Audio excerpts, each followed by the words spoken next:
What's up, everybody? Welcome to another exciting edition of This Week in the Shire. I'm your host, Dan the Tech Man, coming to you from an undisclosed location somewhere deep in the heart of the Berkshires, per usual. No big deal. If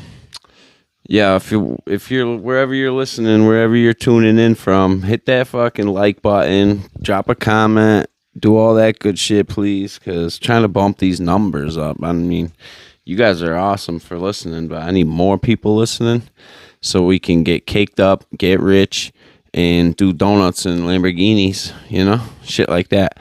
That's the plan. So yeah, just help me bump these numbers up. No big deal. Just sneak down, tickle that little like button, sniff the gooch a little. Anywho, moving on. So been hitting the breakfast a little bit lately, and got me thinking, what's the best breakfast place around here where I'm from? And there's a couple, mentionables. I'll throw a couple names out, and then if you guys throw it in the comments what you think the best one is, and whichever one gets the most likes, that'll be the one. This will be the underground edition of Best in the Berkshires. But we got Biggins Diggins, we got Autos, we got Misty Moonlight, we got Ozzy's, I think Kelly's Diner, and you got like Joe's Diner down in Lee.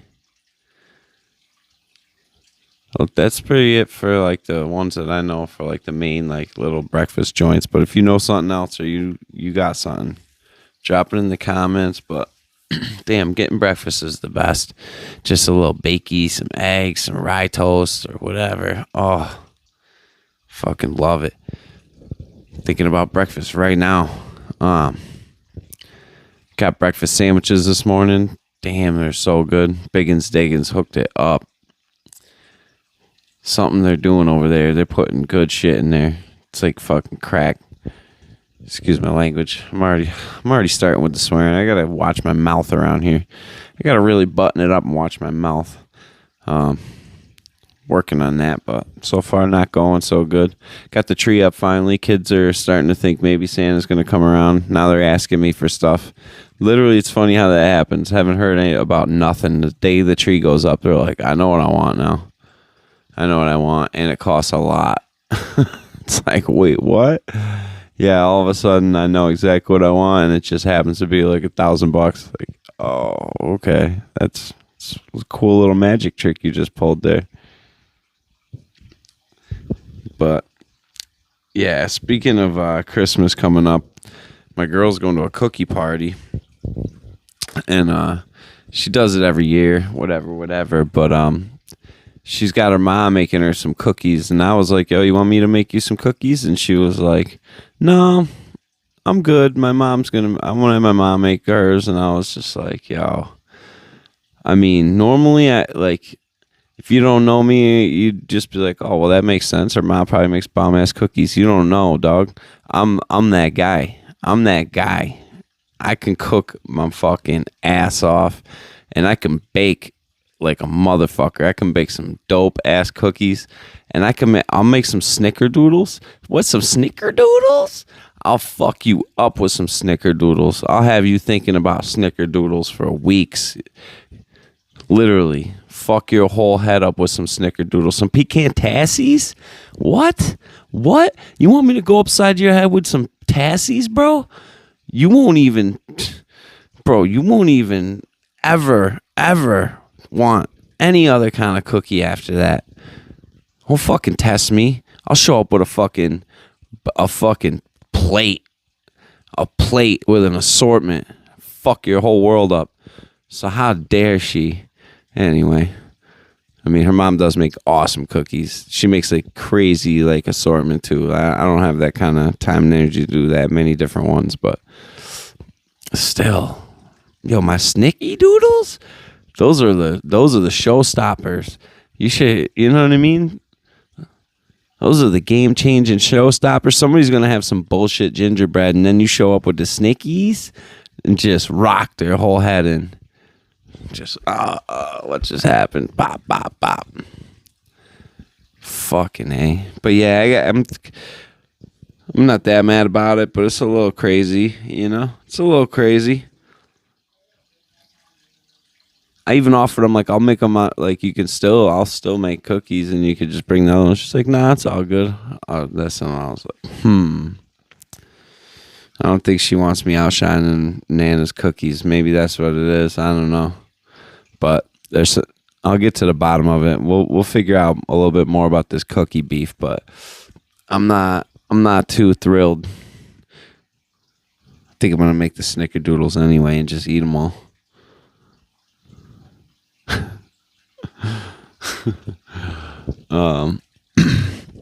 Yeah, my last week's episode came out late, so I just recorded that like 2 days ago. So I don't know, I have a ton to talk about, but Christmas is coming up. It's gonna be dope. Santa's gonna get me something nice. That'll be sweet. Get my girl something nice, maybe. You know, see how good she is. Still a couple, like 2 weeks left, so that naughty list stays open till the last minute.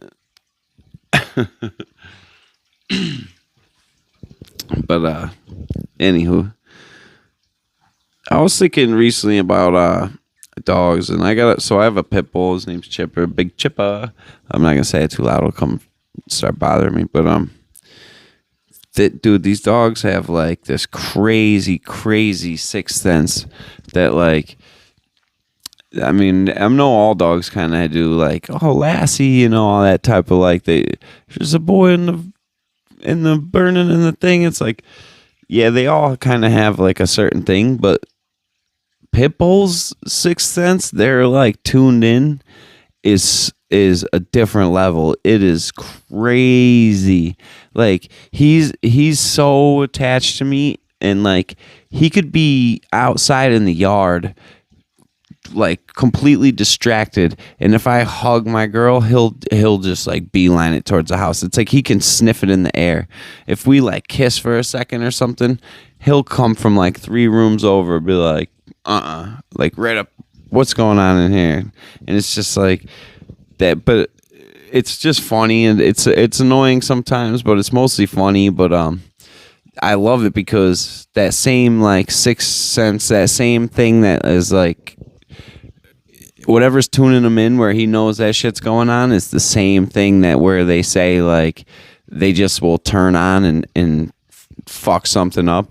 It's like if anybody ever came around and tried to hurt me or somebody I love or somebody in this house, they would be in so much trouble fucking with Chipper, because for one, he's like 100 pounds, and for two, he's not like 100 pounds like short, stubby, can't walk. Like, he's like a athletic 100 pounds. He's a bad motherfucker. He will wreck somebody's shit. So, but he's cool as hell. That's my main thing, is that he's cool as hell. And they get like a bad rap, you know, pit bulls, and they really shouldn't. They're one of the best family dogs I think you could possibly have. Like, it's insane how good of a dog he's been ever since I've had him. We have cats. He's like, I mean, he annoys the cats, but he doesn't hurt them, and like, I don't know. It's crazy. They're great dogs. But yeah, and I just know deep down inside, just knowing how he's watching how tuned in he is in other situations, I know like if he ever had to turn up, it would be crazy. He would immediately just flip the switch and start fucking wrecking whoever was trying to bring the wrong vibes in the wrong direction, you know. But well, anyway, bring that note back up. But yeah, pit bulls are the shit. They're fucking awesome dogs. They're so much fun too. Like, if you want to play, and like, I don't let him up on my bed. I let him on the couch, but we don't do the whole up on my bed shit. He's crate trained, which is a big help. You know, I think most dogs should be crate trained, but whatever, live and let live. Do whatever you want. But that's another thing where it's like he has his own spot, and it's a boundary and a thing where it's like, just helps having a big dog. If you ever, some people come over, they're scared, even though he's cool as fuck, they don't feel comfortable. So it's like, I would never want somebody else to just feel uncomfortable the whole time they're around just because I got a fucking big scary dog. So it's like, in that case, it's like, yo, go take a fucking nap, kid. You know, and he don't care. But yeah, don't do no wild shit and make him have to wake up from his nap for the wrong reasons, because he's gonna fucking wreck somebody.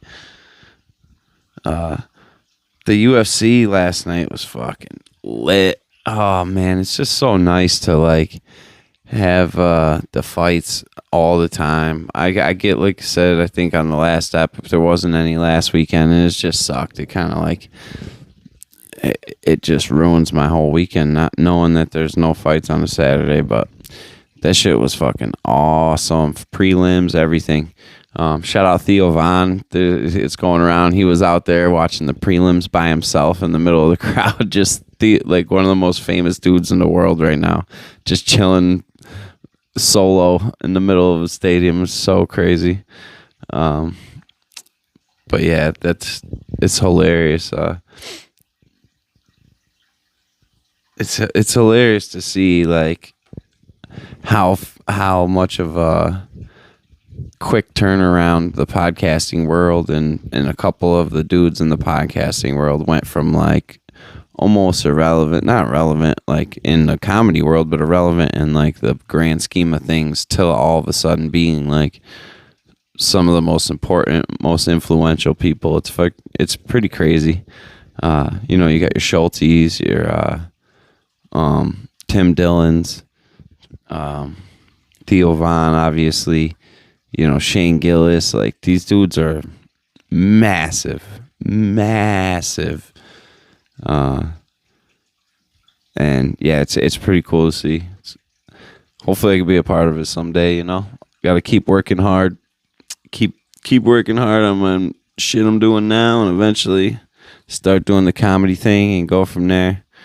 But for right now, this is the grind. We're going to do this podcast thing for now. Keep it moving. Hopefully, you know, everybody likes what they're listening to. Pumping that new shit in your ear hole every week. But yeah, the UFC recap. This shit was crazy, dude. This dude from Japan, Kai Asakura, I think. Kai Asakura. Came over, and he's fighting Pantoja for the belt, and it's his first time in the UFC. He's got to take on Pantoja. And here's the thing. They keep showing these highlight reels of him just destroying people and like, oh, this kid's a fucking problem. This kid this kid that. Brother, the UFC is not, it's the cream of the crop. It's the top of the top. It's the best of the best. Like, them dudes are no fucking joke. So, like, to think you're going to jump in from some other spot where you were wrecking dudes and just take on the top guy in any division is just insane. And he, you know, whatever, God bless him, he got in there. He got to the second round, but then he got choked completely unconscious. And, yeah, that's how that shit goes, dude. Like, you got to go butter up your skills, kid, and realize there's a lot of different ways you could get got in the world, and the UFC is like pretty much the cream of the crop when it comes to figuring that shit out. Unless you want to watch those crazy like street videos, like where dudes are like fighting under a bridge somewhere, and there's really no rules. You can like eye gouge, kick each other in the head and shit. But it's like whatever. I don't know. Those dudes aren't exactly the cream of the crop as far as athletes go. Like if you put them in the ring with a UFC fighter, they're gonna get fucking destroyed. So it's just what it is. But yeah, man, I love the UFC. It's so much fun to watch. There was a couple sick knockouts. There's this one dude, heavyweight dude. He's coming up. He's gonna be a problem. He's fucking dudes up. I think he's like Kennedy is his name. Yeah, Kennedy something. He's a bad motherfucker though. And then yeah, just Pantoja is gonna be a problem. He's gonna be hard to beat. He's the real deal. He's gonna be hard to beat. He called out Mighty Mouse, trying to get Mighty Mouse to come out of retirement, and it's not gonna happen. Mighty Mouse is a legend. I mean, if he did come out of retirement, it's like I hope he doesn't, because it's like What we really want to see is Mighty Mouse in his prime versus Pantoja right now, and that's not what we're gonna see if he does come back. No matter if even if they're like, oh, we'll give him like all the time to get ready and prepare and this and that. It's not the same. It's not the same. You could try to make it the same. You can gas yourself up and say it's the same. It's not the same.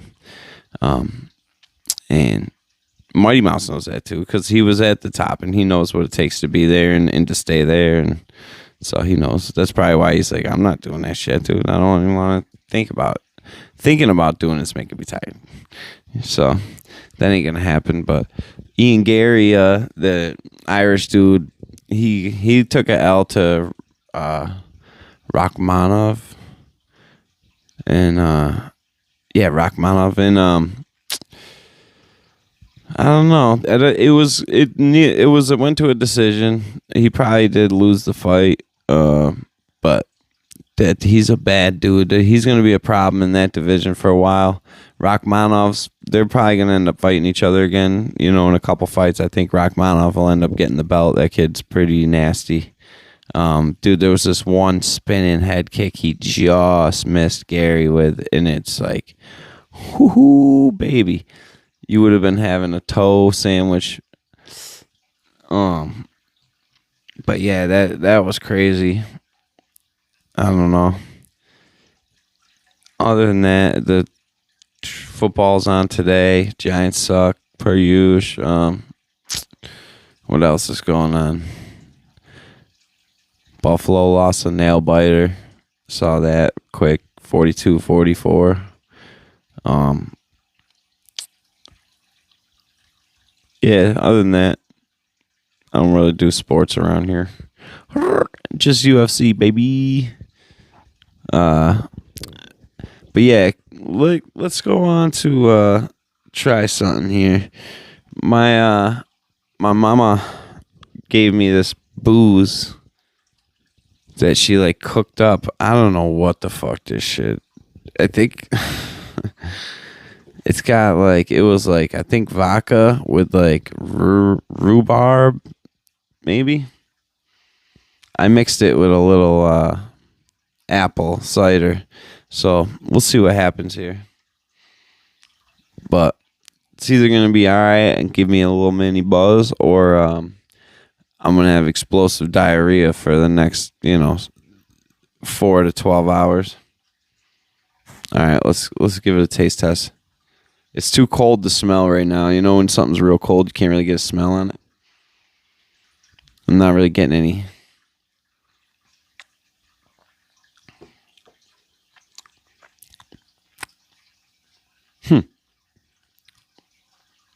Okay.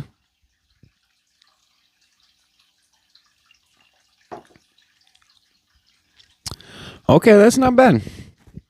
Okay, that's not too bad. Well, we'll see about the diarrhea, but so far so good. Shout out to Mama Dukes, a homemade booze. She was out there whooping up shit in the garden all year, just killing it, bringing me over tomatoes and stuff. I was crushing the salsa all summer. I love making homemade salsa. It's just like maybe my favorite thing. Homemade salsa, smash that with a whole bag of chips. I'll just crush a whole big bowl like it's nothing. Yeah, I don't know why my stomach's always messed up. Yeah, also a little reminder, water your house plants.